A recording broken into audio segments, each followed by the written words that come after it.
اور رحمان کے بندے تو وہ ہیں جو زمین پر آہستگی سے چلتے ہیں، اور جب جاہل لوگ ان سے جاہلانہ گفتگو کرتے ہیں تو سلام کہتے ہیں۔ اور وہ جو اپنے پروردگار کے آگے سجدے کر کے اور عز و ادب سے کھڑے رہ کر راتیں بسر کرتے ہیں، اور وہ جو دعا مانگتے رہتے ہیں کہ اے پروردگار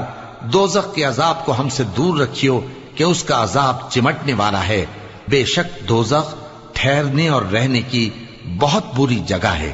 اور وہ کہ جب خرچ کرتے ہیں تو نہ بیجا اڑاتے ہیں اور نہ تنگی کو کام میں لاتے ہیں، بلکہ اعتدال کے ساتھ، نہ ضرورت سے زیادہ نہ کم۔ اور وہ جو اللہ کے ساتھ کسی اور معبود کو نہیں پکارتے، اور جس شخص کو مار ڈالنا اللہ نے حرام کیا ہے اس کو قتل نہیں کرتے مگر جائز طریق یعنی شریعت کے حکم سے، اور بدکاری نہیں کرتے، اور جو یہ کام کرے گا سخت گناہ میں مبتلا ہوگا۔ قیامت کے دن اس کو دونہ